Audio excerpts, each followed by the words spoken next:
from Kansas City, weighing 248 pounds, it is Cowboy Bob Orton. This good. Here it comes, Pat. Here comes the Superplex. Oh! It's lights out for Barry Hart, or for that matter, anyone on the receiving end of that.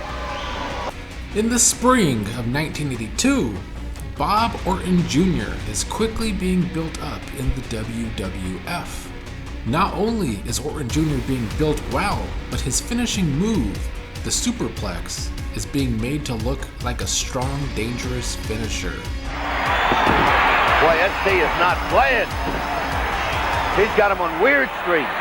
Orton's in another world right now. Be careful! Oh, he came right down on that top. SD took his time. Fatal mistake. Got him straddled. He's going to do him now. Oh, he's got him by the trunk. What a suplex! Oh, no! The suplex of all time. 1, 2, 3. Oh, my.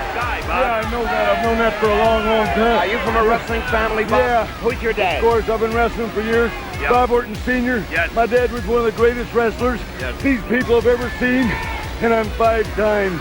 Make that 10 times better than my dad ever was. You just seen me go 10, 15 minutes with a tough man. Yes. I'm standing here talking to you. Yes. No sweat. No sweat. Not taking a deep breath. Yes. And I'm telling you something. Yes, Bob. Bob Backlund, Yep. I'm ready. I've been waiting 8 years, training and getting ready. We're going to get a replay. Look at the replay, Bob. Here we are. Tell us what happened. What are you doing now? I nailed him in the gut just to stabilize him. Yeah. I'm going to climb up on that second rope, and I'm going to give him my superplex.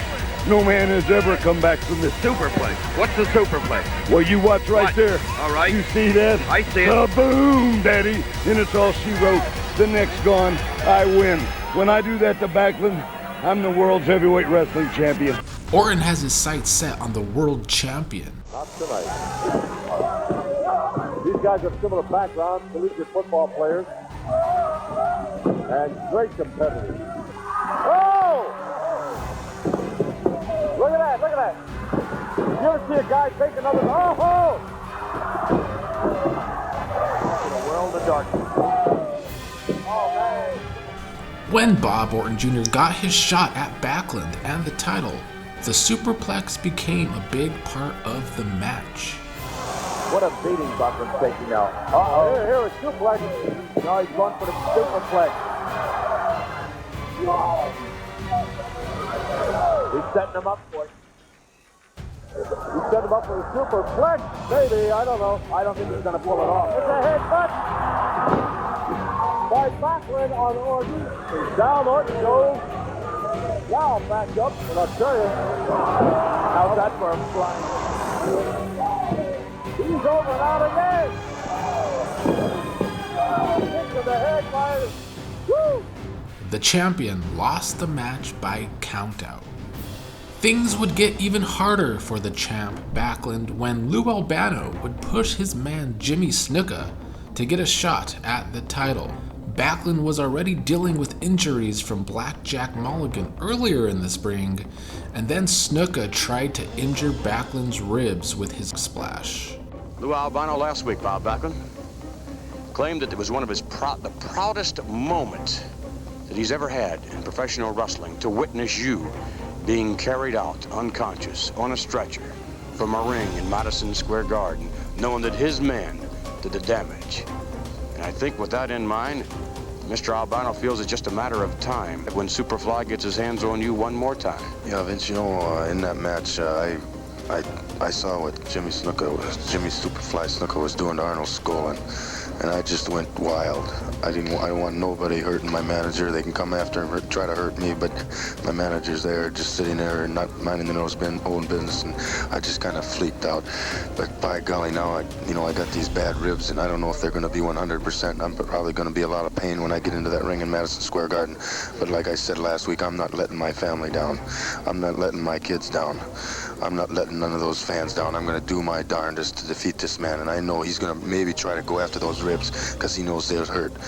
But by golly, if he does go after him, I just don't know what I'm going to do, Vince. I don't know how wild I'm going to get. I don't know whether I'm just going to freak out altogether, Vince, because I know he's trying to get me out of professional wrestling, trying to take me away from my family, trying to put me in a position where I can't go outside and play catch with my daughter.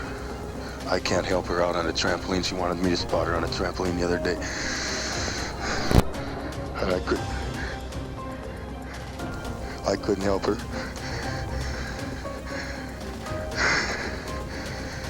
Is your dad, can he come up? All right, Bob, we thank you for your time. We'll put you through. Bob Backlund, ladies and gentlemen. Laughing Lou Albano in Madison Square Garden, representing the Superfly, who could become the World Wrestling Federation champion. You know, I saw Bob Backlund out here making an interview. The man had tears in his eyes, crying, telling you all about his little baby in nursery school, telling you about his mama, his daddy, and his wife, saying, should I wrestle again? Excuses, punk. You couldn't take it before. We hurt your ribs, we maimed you, near breaking your ribs, and this time we will break them. This time I guarantee that Captain Lou Albano will be the manager of the next Worldwide Wrestling Federation Heavyweight Champion. 16 feet into the air, Backlund and pounce, rendering you helpless. You punk, squealing little imbecile, you coward, coward, on the wall. You're the biggest coward of them all. Bob Backlund, you're a downright coward.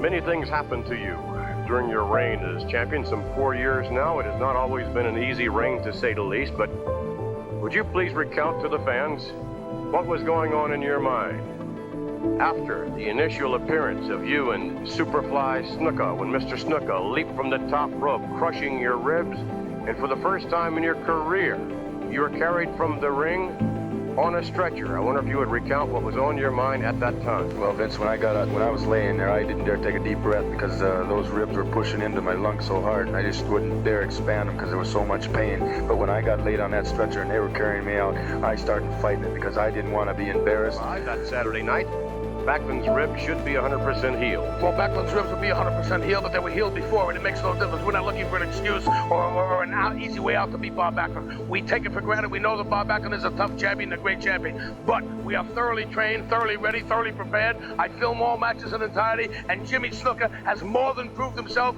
as deserving of the World Championship. Bob Backlund struck the referee, I believe, to save his title. This time, there'll be no way out. This time, Bob Backlund, you've got to face Jimmy Snuka. You've got to do it all. The man is in perfect condition, and I'm sure you'll be 100%. So there'll be no excuses. When you're beaten in Madison Square Garden and carried out to the streets of New York, you've got to admit that this is your master. This Superfly Jimmy Snuka is your superior. But Backlund and Snuka would have to wait until the summer to really have their big matches. In the tag team division, Jay Strongbow had started teaming up with his kayfabe brother, Jules Strongbow. The two wrestlers were not related in real life, but it was a way to get the wrestler formerly known as Frank Hill over as Jay Strongbow's brother. Boy, it was a great feeling, was it not, last Saturday night? Victory in Madison Square Garden, catapulting you right into the #1 spot of contention against Fuji and Saito. You know, Vince, the feeling that I have inside, I know that Jules has the same feeling. I can't express it. I just can't express it. All that hard work that we did. You complained a little bit about it, but see, Complained a lot about it. It paid lot off. of tears, a lot of sweat. Like I said before, the only way we were to go out of that ring was laying down on our backs. If we didn't win it, we weren't going to walk out and get defeated. We got a tough task ahead of us now. We're going to go all the way. The Strongbow Bros would do so well as a team, they would get a quick shot at tag team champions Saito and Fuji, a match that would be a double disqualification. The women's wrestlers would be at some house shows in the spring. In one match, Wendy Richter took on Princess Victoria with Velvet McIntyre the special guest referee. And Princess Victoria really bit the dust on that one. That will no doubt cause some rope burns across the facial area. And now beef between the referee and Wendy Richter. Princess Victoria.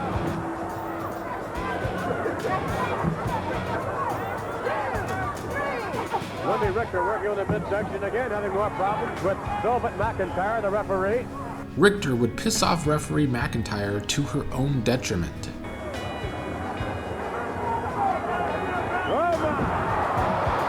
Wendy Richter wants to take everyone out. 1, 2, and 3. Sherry Martell would also make her WWF debut. First of all, I am not a newcomer. I am the man from the West Coast. For the last 8 years, I've ruled the West Coast, and nobody stopped me in professional wrestling.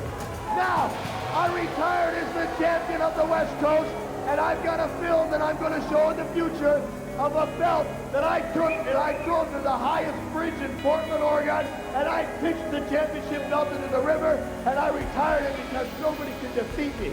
It's the younger generation of professional wrestling that's taken over. Did you notice?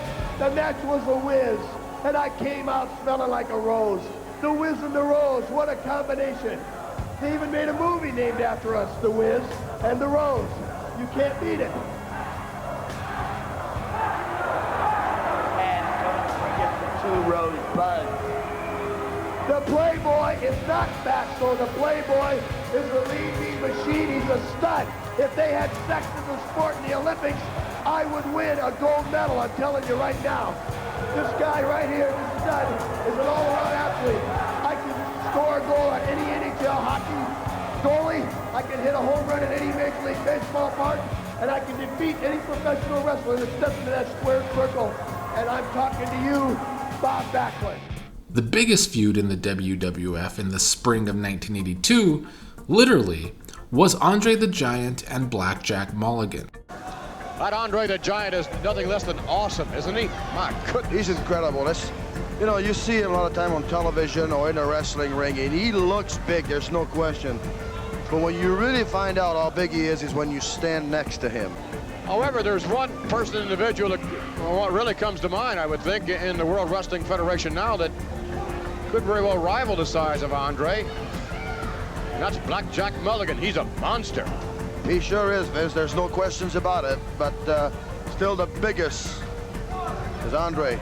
Andre is being billed as undefeated at this point in time, and in the WWF territory, that was true. Andre had not lost by pin or submission. Mulligan is being built as a huge threat in the spring. To the rope! And that's an Andre the Giant move right there. First, he injured world champion Backlund.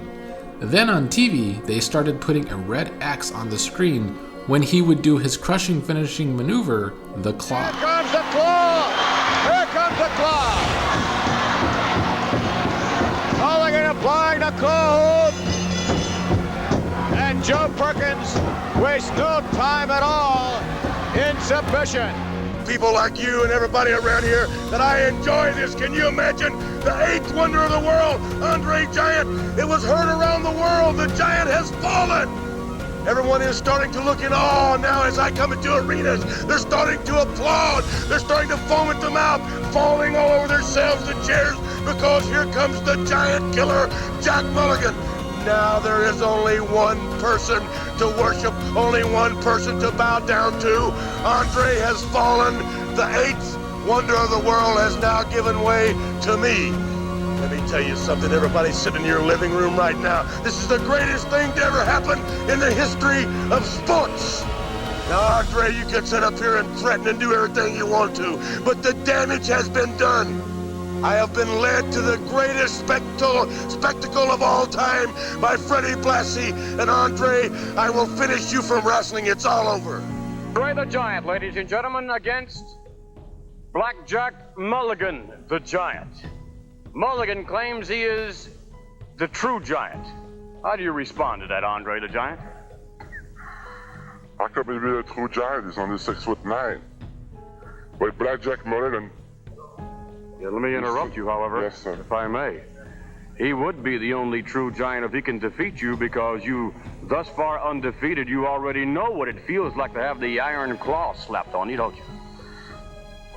Yeah, I know. I know what it is. And Blackjack Mulligan, I know you're a tough guy. I know the way you're wrestling. You do anything you want. But you never wrestling against a big guy before. That's why you don't know what it is to be a real giant. I'm going to show you what it is to be a real giant. And if you want to feel like a giant, after I get you in the ring, let me know if you still want to be a giant. Hey, get somebody to bring you to the Madison Square Garden. I don't care how you get there. Get a dump truck, a trash truck. I don't care. Get somebody to bring that defeated body of yours to Madison Square Garden, climb up in the ring, crawl under, crawl over. And brother, I'm going to tell you something right now. You've got to be the most humiliated, laughed at human being in the history of wrestling. I've got no more time for you, Andre. You get in that ring, brother, and I will finish you off. I will destroy you, just like I did before. The man was on his knees, begging, please, half French, half English, please, Blackjack, quit. I can't take you anymore. I can't, in that muttering voice of yours, I surrender, I can't stand anymore.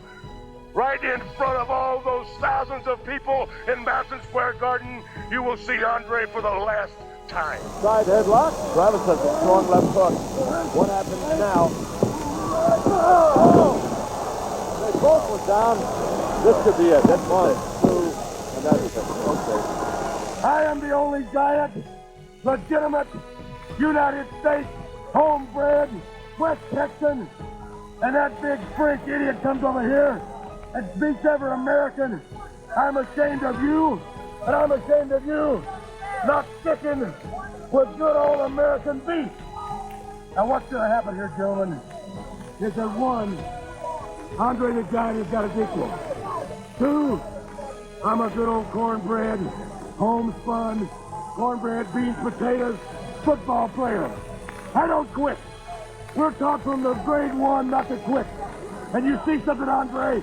You've never faced anything like that in your life. You have no idea, brother, what it is. 10 seconds to go, third down, time's running out, and you're behind. That's what's going to happen to you. 2, I want to be referred to from this point on as Andre the Giant. Killer. I'll have to take all of his contracts. I'll have to take all of his endorsements. Lee Majors will have to call me. He won't call Andre anymore. I'll have to take Farrah Fawcett out. I'll have to take Jacqueline Kennedy out. All right, okay, The mayor will have to come and get me. Right. I will have to take all his endorsements. Put him down, Cal. Put him away, baby. Would Blackjack Mulligan hand Andre his first loss in the WWF? Oh, yeah. This is going to be some match. Ladies and gentlemen, here is the manager, the Hollywood Fashion. They're getting out of there. Ring announcer, Fred Lassie and everyone. Blackjack Mulligan. And Andre the Giant going at it. And Mulligan has been claiming for some time that he is the only giant. Mulligan.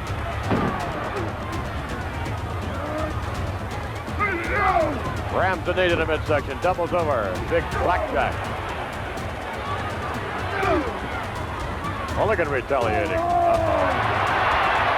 Trouble for Blackjack.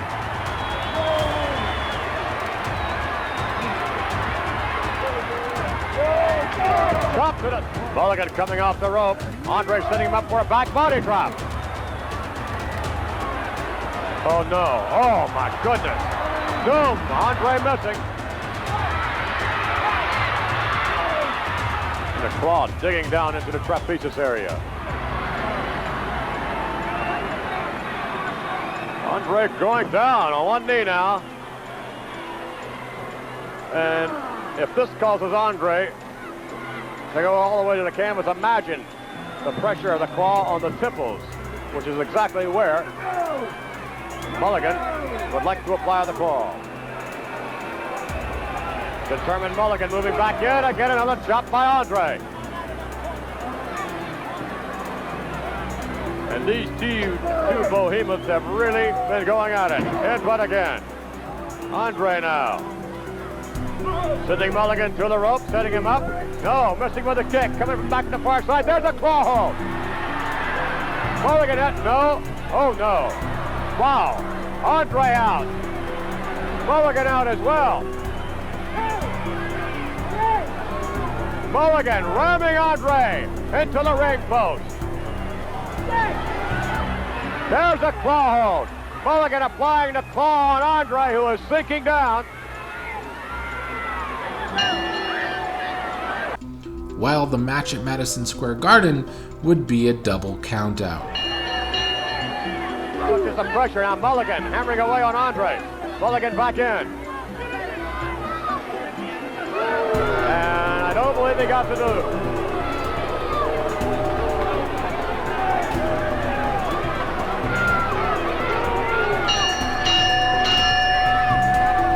After 9 minutes, 34 seconds. We still don't have the decision, but Andre, no doubt, is coming after Big Blackjack. Andre coming right after him. My goodness.